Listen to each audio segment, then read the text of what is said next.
อรุณสวัสดิ์เช้าวันนี้วันที่9 เมษาย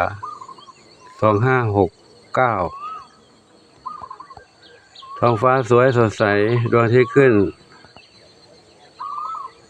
ส่องแสงสว่างสวย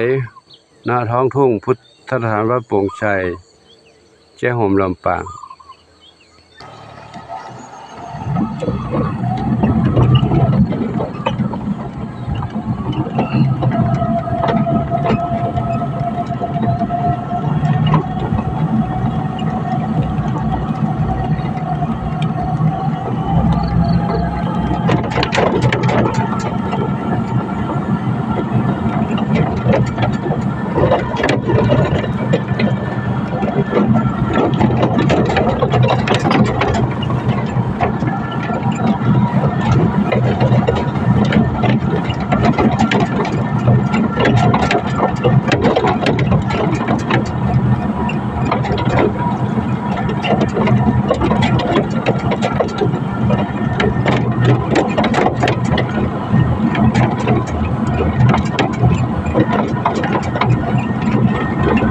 เข้ามาถึงวัดแล้ว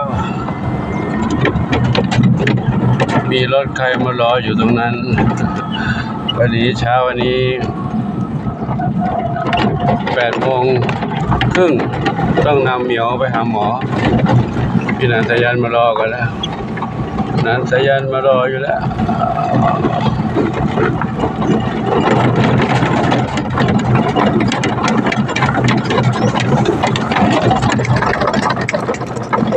ก็ไก่เมียวรอหลวงปู่เหรอปู่กำลังกลับมาลูกเนอเดี๋ยวรอแป๊บนะรอแป๊บนึงนะกำลังกลับมา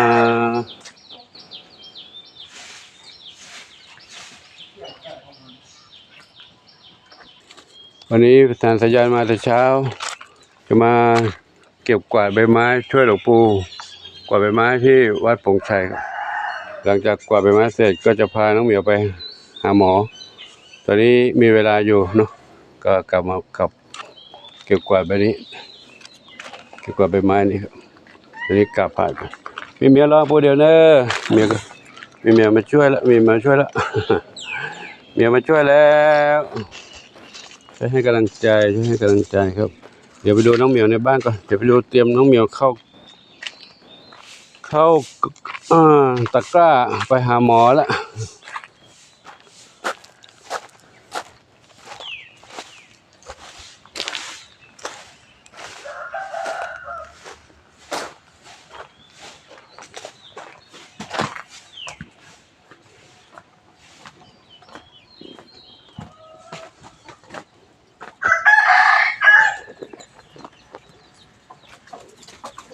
ก็ไก่รอปู่แป๊บหนึ่งรอปู่เดี๋ยวนะใบไม้นี่ก็ร่วงเยอะเดี๋ยวเมียวไปหาหมอแล้วก็กลับมาเป่าใบไม้ต่อ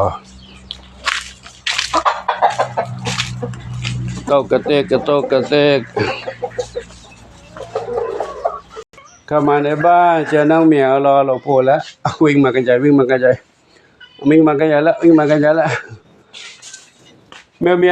ยวหลวงปู่มาเดี๋ยวไปพาน้องไปหาหมอเนาะน้องบุญชัยกินอาหารเม็ดนะลูกเลยกินอาหารเม็ดนะกินอาหารเม็ดไปก่อนน้องทราบทวีไม่ใช่น้องน้ำเพชรกับปุ๋ยฝ้าย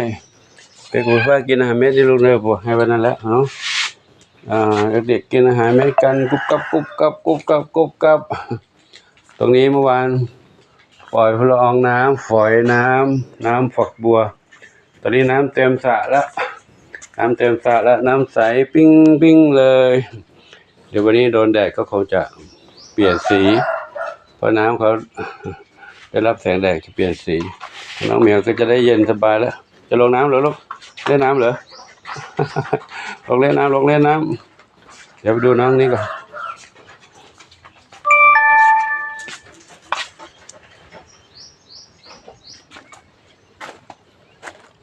โอ้ยนวรัตน์จินตลานอนตรงนี้สบายเลย นอนบ้านตรงนี้นอนบ้านริมน้ำเลยลูกเหรอนอนบ้านริมสระน้ำเย็นสบาย นวรัตน์จินตลาคู่ซีนอนบ้านหลังนี้สดใสงามตามาเร็วเหมียวเร็วอยู่ทางไหนบ้างนั่งเล่นก่อนเดี๋ยวปู่จัดอาหารให้เนาะจัดอาหารมาแล้วใครอยู่บนนั้นนะ นี่บนหลังคาบ้านน้องกระต่ายบนหลังคาด้านน้องกระต่ายกับเหมียวกับกระต่ายเขาเล่นด้วยกันได้แล้วกระต่ายใหญ่รุ่นนี้นะกระต่ายรุ่นนี้เล่นด้วยกันได้แล้ววิ่งไปเล่นด้วยกันได้แล้วอันนี้กินอาหารปู่อาหารผักให้ลูกกินอาหารผักโอ้ยเหมียวอะไรมาเหยียบหัวลูกปู่ เหมียวขึ้นบนนี้หย่อนลงมาข้างล่างเลี้ยงข้างบนทำไมน้ำหนักตัวเยอะทะเลมจะยานหย่อนมาแล้วลงมาเร็วมานี่โดดลงมาตุ๊บโดดลงมาเลยลงได้เปล่าไม่กล้าโดดอันนี้ตุ๊บตุ๊บเดี๋ยวบูไปดูน้องก่อนลูกพาน้องไปหาหมอเนอะน้องอยู่ในบ้านนู่นกักกันพื้นที่ไว้กักพื้นที่ไว้แต่เมื่อคืนแล้วเดี๋ยวใส่ตะกร้าไว้ให้เขาไปกินหาหมอเดี๋ยวถ่ายรูปภาพก่อนเนาะน้องกระต่ายตายน้อยเด็กๆเล็กๆอยู่ตรงนี้กันโอ้ กินอาหารหมดเลยทุกเช้าก่อนออกบิณฑบาตผมก็เอาผักเอาอาหารเม็ดไว้ให้ในนี้กินหมดเกลี้ยงเลยกินเกลี้ยงนี้เรากินเกลี้ยงนี่โอ้ทำไมมีเยอะขึ้นล่ะมีเยอะขึ้นกว่าเก่าตรงนี้เท่าไหร่ละอยู่กับแม่นี่3อยู่นู้นอีกเท่าไหร่10 กระต่าย10 กระต่ายน้อยเอาละปู่คุยสั้นก่อนเนาะเดี๋ยวมีเวลาจำกัดเนาะมาด้านนี้เด็กน้อยอยู่ในนี้เมื่อคืนนอนตรงนี้ด้วยกัน2เหมียวน้องอะไรลูกหนึ่งเดียวก็มีสุขหิวกระหายเนาะไม่เป็นไรลูกเรื่องอดทนนั่นเด้อเดี๋ยวนี้พาไปหาหมอก่อนเนาะแล้วค่อยกลับตอนเย็นกว่ากินอาหารแล้วเด้อน้องวีโตอ้วนตุยนุ้ยน้องบัวขาวกินอาหารนะลูกกินอาหารนี่เด้อบัวขาวกับบนน้ำกิ